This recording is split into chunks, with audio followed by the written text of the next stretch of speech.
Sebenarnya bagus ya, karena mereka itu jadi terarah gitu loh. Maksudnya mereka biasanya dicap jelek, tapi di situ mereka juga ada kegiatan positif seperti mengaji, kemudian juga mereka mengenal Al-Barzanji, mengenal Hadroh, dan ada kajian-kajian keislaman lainnya. Dan selain itu mereka juga diajari berwirausaha.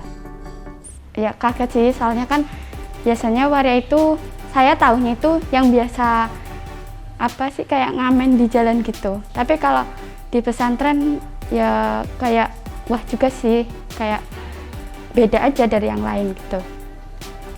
Adanya pesantren untuk waria itu sebagai dukungan kita kepada waria itu, karena menurutku itu di Indonesia masih jarang seseorang yang mengakui eksistensi adanya waria itu. Jadi untuk adanya pesantren waria itu menurutku sangat memberikan mereka ruang di publik. Sebenarnya kalau misalkan waria di pesantren kan itu sebagai bentuk mewujudkan lebih mengedukasi kepada waria yang misalkan dia tuh pengen mendekatkan lebih ke agamis. Dia memberi sebagai semangat, sebagai wadah untuk media memperbaiki diri misalnya, dan juga bisa sebagai bentuk dukungan moral. Kalau saya namanya Erni, Mbak.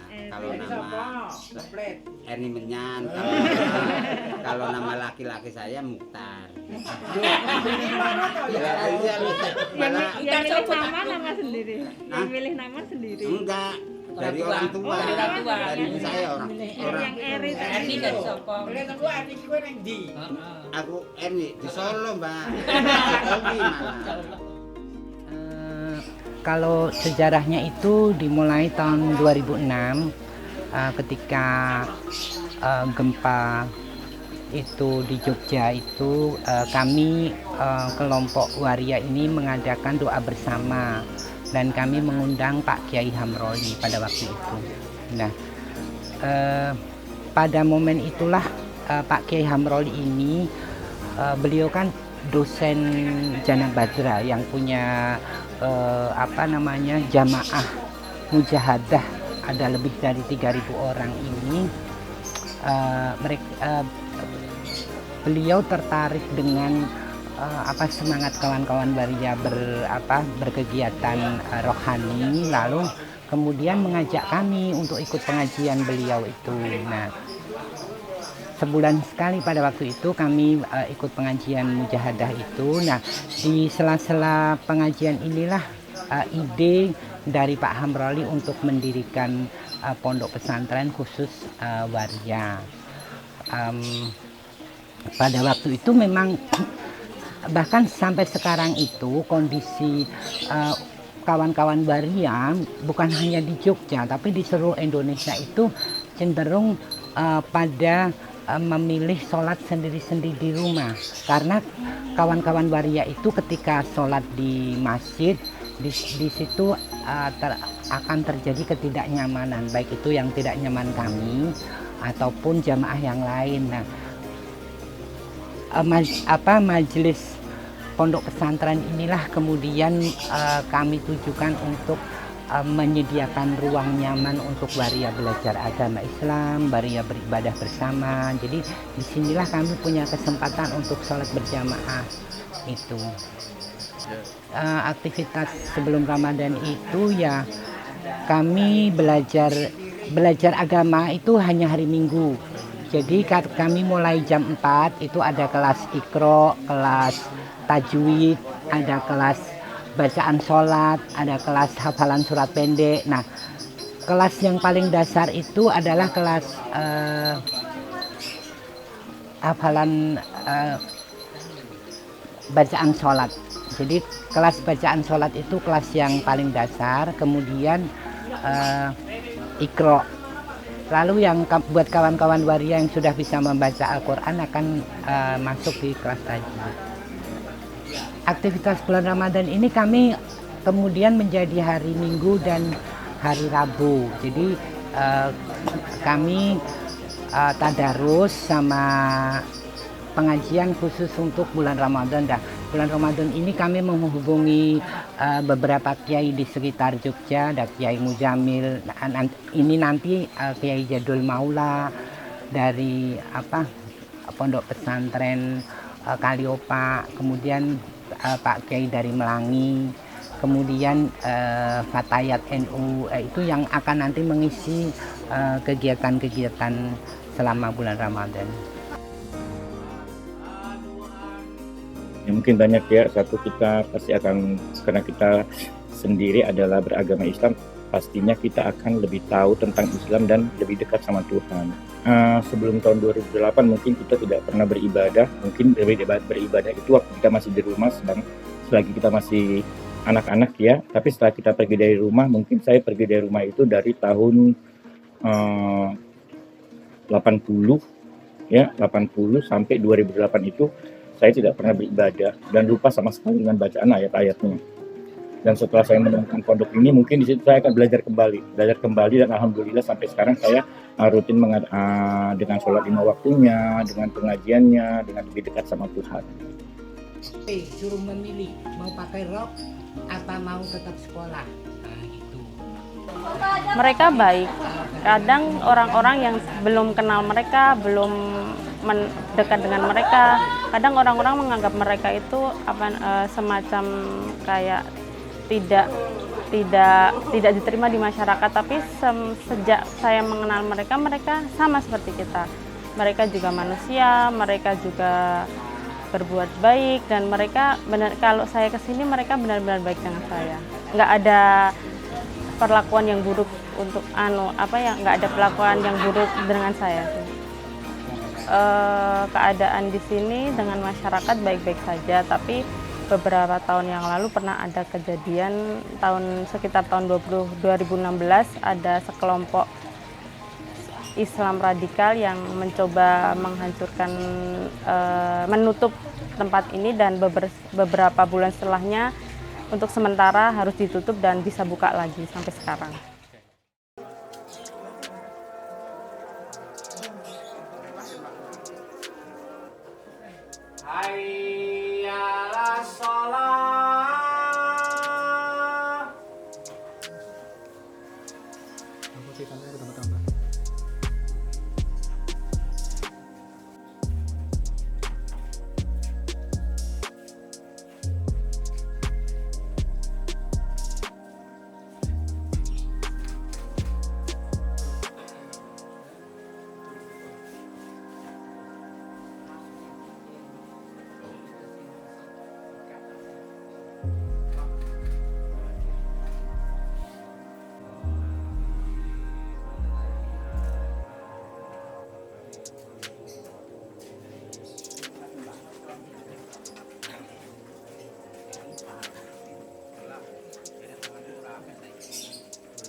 Assalamualaikum warahmatullahi wabarakatuh. Pagi Ramadan yang terakhir ini kita akan berbincang-bincang tentang fenomena yang cukup seksis, yaitu pesantren Waria Al-Fatah yang ada di Kota Gede Yogyakarta, yang kebetulan sejak kepindahnya ke Kota Gede saya menjadi pelindungnya agar dapat diterima di tengah-tengah masyarakat Kota Gede yang sangat religius. Tentu saja banyak sekali yang menyoal tentang kehadiran pesantren Waria dilihat dari ajaran Islam. Jika kita berbicara secara universal tentang Islam, tentang ajaran Islam tentang Waria, sebetulnya mereka adalah Bani Adam, sama-sama keturunan Adam, dan itu sangat dimuliakan oleh Al-Quran. Al-Quran telah menfirmankan dalam surat Isra ayat 70, walaqad karramna bani Adam. Dan pasti sungguh-sungguh benar-benar aku Allah, aku muliakan Bani Adam. Mereka adalah Bani Adam yang perlu mendapatkan apresiasi atau kemuliaan dalam ini, pemenuhan hak mereka. Mereka berhak untuk mendapatkan kehidupan yang baik, mereka berhak untuk mendapatkan pendidikan, bahkan mereka juga berhak untuk mendapatkan kehormatan oleh sesama manusia. Kalau kita berbicara secara parsial lewat fikih, memang itu masih sangat terbatas perbincangan tentang waria, terutama berkaitan dengan masalah-masalah waris. Apakah mereka laki-laki atau perempuan, haknya tentu saja itu masih menjadi perbincangan, dan hari ini kelihatannya sudah mulai ada upaya-upaya untuk berbicara tentang secara spesifik tentang fikih waria. Nah, saya menyambut baik keberadaan pesantren waria karena bagaimanapun sebagai anak Adam mereka berkewajiban dan berhak untuk menjalankan ibadahnya sesuai dengan keyakinan yang ada. Nah, berdasar pandangan itulah saya mencoba menyapa mereka untuk secara aktif menjalankan ibadahnya lewat kajian-kajian yang diselenggarakan di pesantren waria, dibantu beberapa orang. Ada ustadz yang tetap dari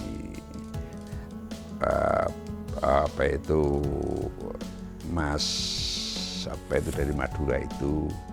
Kemudian ada volunteer-volunteer yang cukup banyak. Termasuk anak saya juga sering kadang-kadang ada di sana, dan volunteer-volunteer dari berbagai sudut ilmu pengetahuan, ya, dalam psikologi, sosiologi, dan lain sebagainya.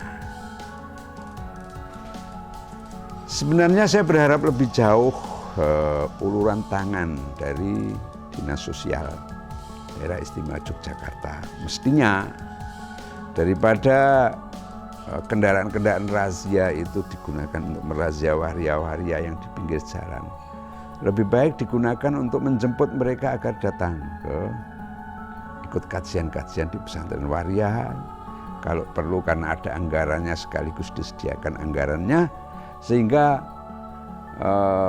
membantu persoalan-persoalan waria jalanan yang kadang-kadang menjadikan kita risih dalam pemandangan dari aspek sosial dan kemanusiaan seperti yang terdapat di beberapa penggal jalan di Yogyakarta.